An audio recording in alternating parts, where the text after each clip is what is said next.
So, let's kick things off with the huge question. Is the world you see, the one right in front of you, is that all there is? Or could it be that we're living inside a much, much bigger, multi-layered reality? Well, this map suggests it's absolutely the second one, a kind of great chain of being, where every single realm operates under its own unique set of rules. Now, this is really important to get right from the start. As Cynthia Bourgeault says, this map is a heuristic. Just think of it like a set of cliff notes for the entire universe. It's a practical tool, something to help us see and work with these different levels of reality. It is not, and this is key, a rigid dogma you're supposed to just believe literally. Well, our first section here is all about building a modern bridge to this ancient wisdom, and we're going to use a concept that we can all understand: energy. A philosopher named Valentine Tomberg gives us this really useful way to look at it. He sees reality as this single, continuous stream. It starts at the top with what he calls pure consciousness, the source of everything. Then it kind of condenses into what he calls psychic energy, and this is stuff like love, will, attention. From there, it becomes the physical energy that science measures, and finally it becomes dense, what he calls coagulated matter, which is, the physical world we see and touch every day. Now, this idea of psychic energy is really interesting, right? We all experience these forces, but we don't usually think of them as these powerful, world-shaping energies. But think about it for a second. When you do something with real, focused attention, the result is completely different, isn't it? Love helps things grow. Strong will can literally change outcomes. These are real energies that have tangible results in the world. Okay, so with that idea of a cascading reality in our heads, let's explore a more detailed map.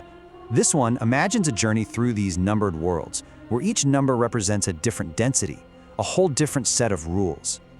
So this map, which comes from the work of the philosopher GI Gurdjieff, organizes reality into these different worlds you see here.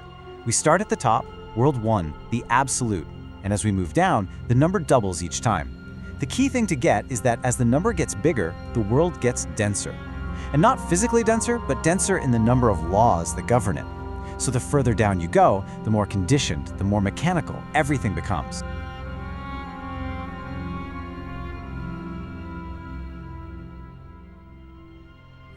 Okay, now before we go any further, this is a super important point.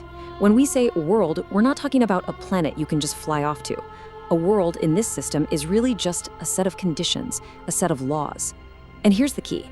The more laws and limitations a realm has, the denser, the more material it feels.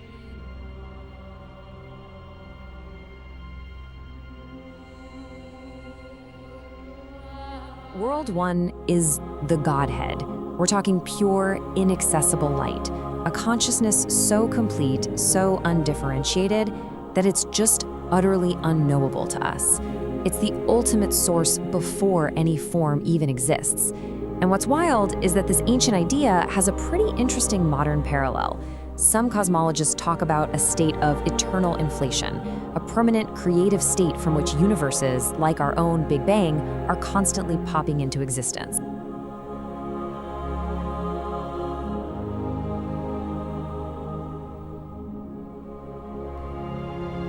Now, for creation to begin, something has to shift from that pure stillness. And that's where World 3 comes in. It's like the primordial blueprint, the fundamental algorithm for all of creation. You could almost think of it as the divine operating system. It's here that the unmanifest brings itself into what's called perceptivity and divisibility.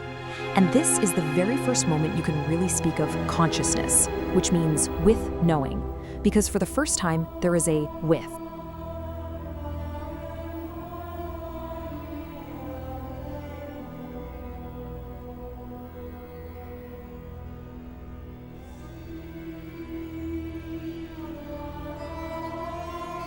Okay, now we are getting to a really fascinating part of the map. We're about to look at two incredibly powerful, creative realms. But these aren't just steps on a ladder. No, they're described as completely different geometries of vastness. They shape our reality in ways that are profoundly, fundamentally different. Welcome to World 6, the Logoic Realm. This is the first massive leap into outward manifestation. The Big Bang, it happens right here. This place is pure, raw, untempered creative force. It's wild, it's intelligent, it's compulsively creative, but it's also fierce and totally apersonal. It's just pure cause and effect in motion. And this quote just captures its nature perfectly. World 6 has this presence that feels like being held in a direct, unblinking gaze. It's not warm, it's not reassuring in any human sense. It is exact, immense, and completely faithful to the order it creates. It's operating on a scale that is just way beyond our personal wants and needs.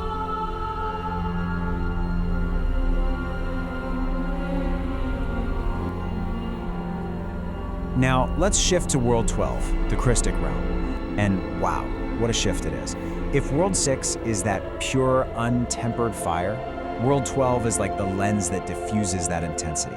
This is where the laws of reality fundamentally change. It's not about pure causality anymore. Now it's about embodied love. This realm acts as a kind of safe bridge, letting us connect with those higher worlds without getting totally fried by their raw power. This is the world of Bodhisattvic consciousness, that enlightened compassion that acts as a bridge between the divine and the human, letting that highest love flow to us safely and profoundly.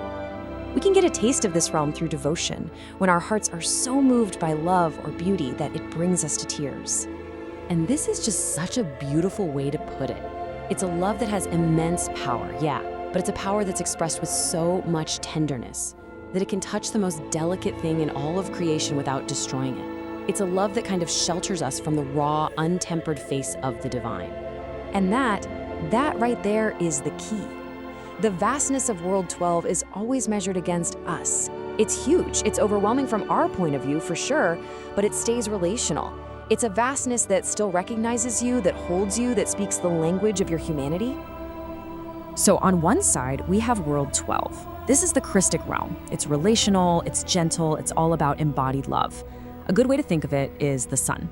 Then on the other side, you have World 6, the logoic realm. This is fierce. It's a transhuman force of pure causality. For this one, think bigger. Think of the entire galaxy. This quote just nails the difference in scale. If World 12 is the sun, bright, warm, central to our experience, then World 6 is the entire Milky Way. It operates on a scale so immense that our sun, our entire frame of reference for World 12, just becomes irrelevant. It's not even a useful comparison anymore. And that's the second geometry of vastness. See, World 6 isn't vast relative to us, it's vast relative to existence itself. It just doesn't operate on a human scale. It doesn't need us as a frame of reference to make sense. It just is. I mean, just listen to that. This is such a stunning concept. In this realm, questions like, can this happen? Is this possible? They become totally meaningless.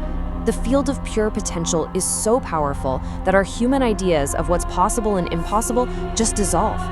You don't need reassurance because the very laws of limitation are gone.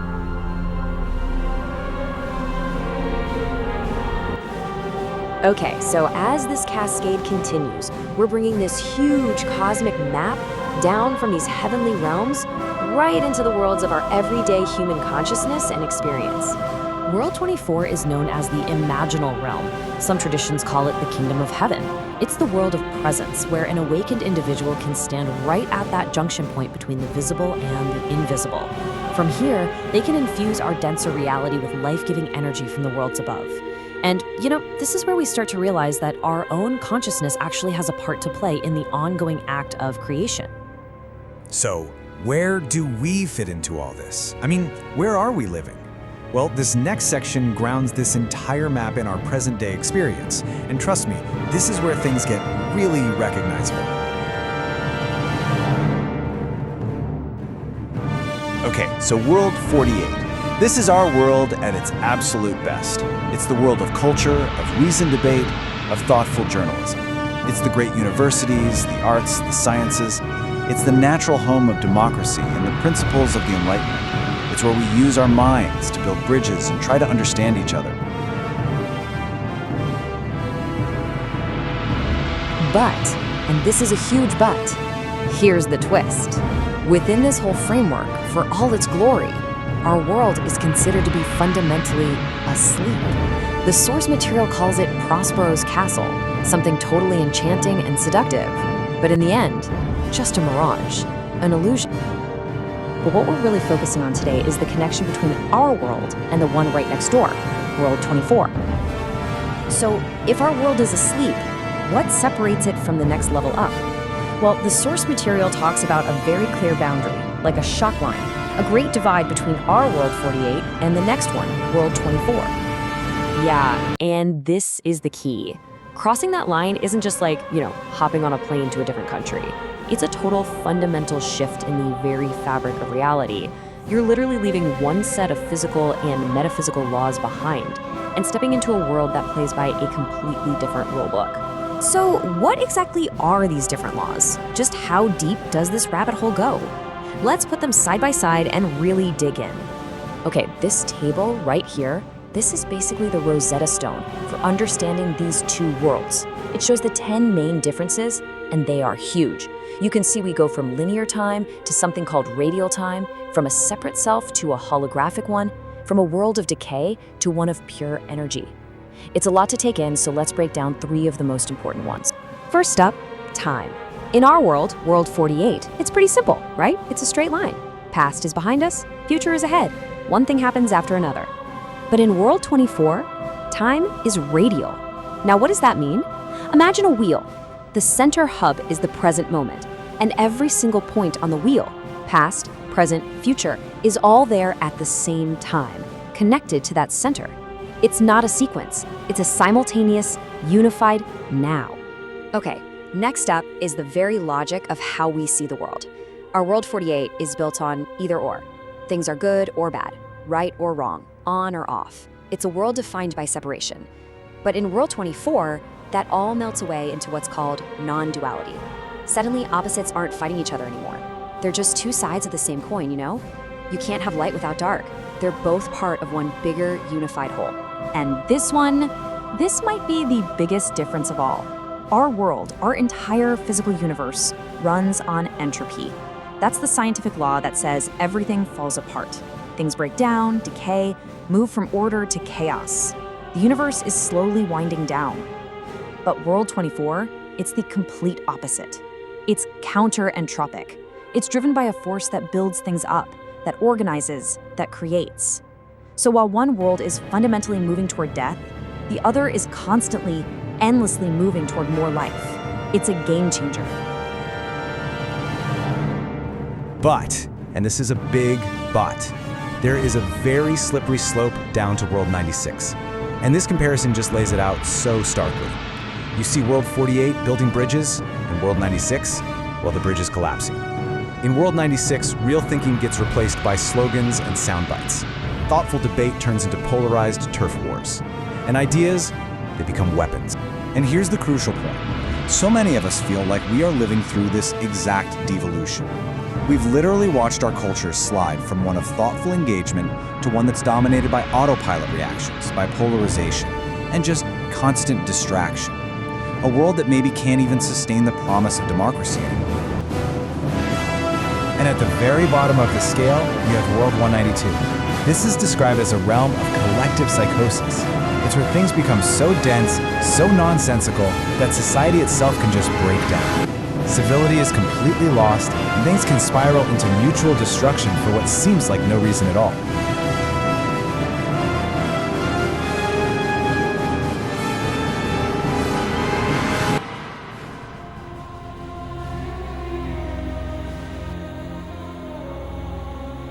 As you can see from this chart, that core principle becomes so clear visually. Every time we descend, from 48 to 96, and then down again to 192, the number of those laws or conditions multiplies. The realms just get heavier, more restrictive, and more mechanical. The descent from the silent order of World 6 to the relational warmth of World 12, it's not a fall from grace, it's a change in the operating system. You see, World 6 operates under very few laws, which allows for that pure, unmediated order. But as we move down to World 12, more laws, more conditions are introduced, and these added laws are exactly what create the possibility for qualities like mercy and compassion and relationship to even exist. It's a more mediated, a more tailored expression of the divine, one that can safely meet us on our own human terms.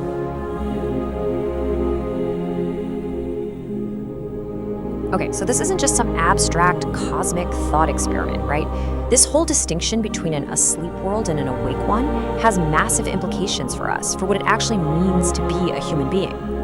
So what does it actually look like when a person taps into this other reality? Well, the source calls this person man number 4. And what's so interesting is that this isn't someone who floats off into another dimension. No way. They are fully here, grounded in our physical world, but they are also awake. They're consciously connected to and taking instructions from the higher life-giving laws of World 24.